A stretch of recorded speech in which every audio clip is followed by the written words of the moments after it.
Next, let's talk about the effect that outliers can have on a data set. An outlier is defined as any value in a data set that significantly differs from the other values. And there are a handful of ways to precisely calculate outliers, and it will vary by case to case within the data sets that we have, and the process can vary significantly. And we're not going to spend too much time thinking about that. Usually, we can determine an outlier for our purposes here by just looking to see, is one number far enough away from the rest? Okay, when we have a lot of data points in one area and then one or two data points way off to one side. Outliers in a data set can greatly skew the summary statistics and adjust them far away from what a true measure of center would be, as well as describing an accurate measure of spread. Sometimes outliers are removed.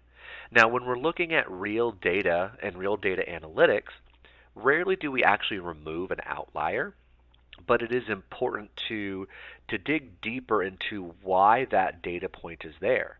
Sometimes it's faulty equipment or information was taken down wrong, and we don't have an accurate measurement, and so it's not a true data point. But sometimes it is a true data point, and it's just a very weird fluke within that measuring where this took place. And so it's something that often needs to be considered. Usually, when we get to real analytics, it's not removed, but we can also calculate our measures of center without the outliers in order to look at some varying measures of spread as part of our analytics. So for each of the data sets, we want to calculate the mean, the median, and the range.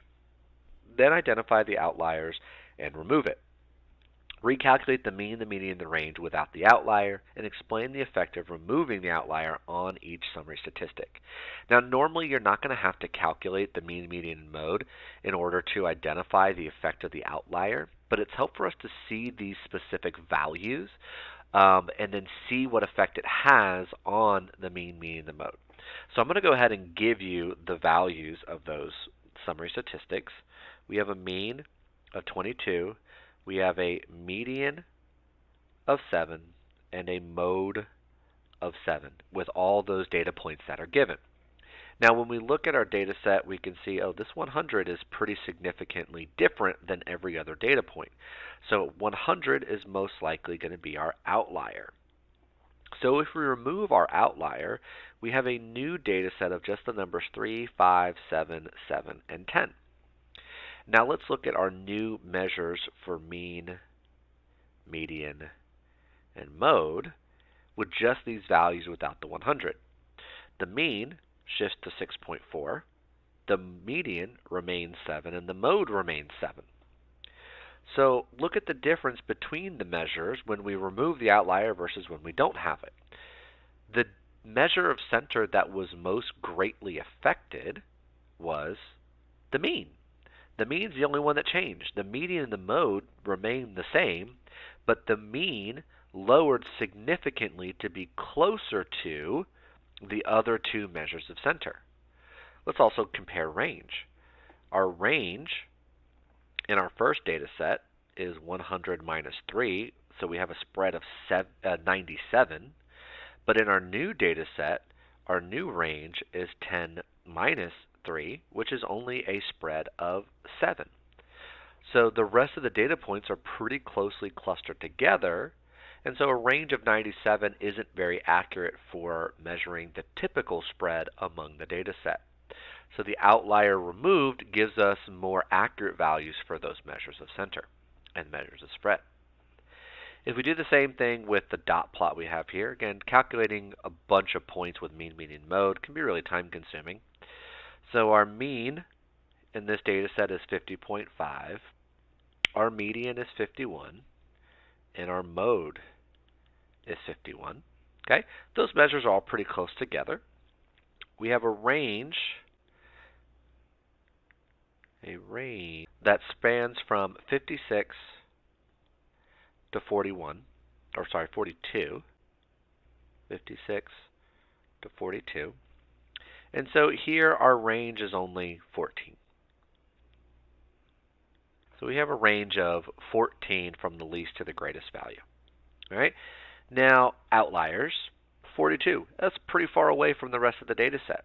So if we want to remove the outlier 42 and recalculate our mean, our median, our mode, and our range, our mean adjusts to 50.9. Not a huge change there, but it did move it up closer to median and mode. Median remained unchanged, and as did the mode. And then our range, instead of being 56 minus 42, we're looking at 56 minus 46, which is only a range of 10. Not a huge impact, but it did bring stuff closer together. And the reason that the impact was less significant in set B compared to set A is that we have a lot more data points in that cluster compared to only 5 data points in this cluster. And so things to consider with outliers is the more data points we have overall, the less impact an outlier is going to have. The further away an outlier is, the more impact it's going to have.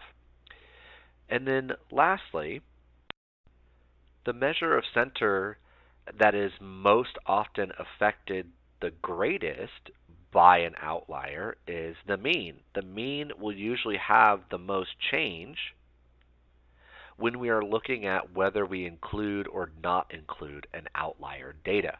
Range can also be pretty drastically influenced depending on how far away the outlier is. And so those are the things that you'll need to consider as far as the measures of center and spread go when dealing with data sets that have outliers.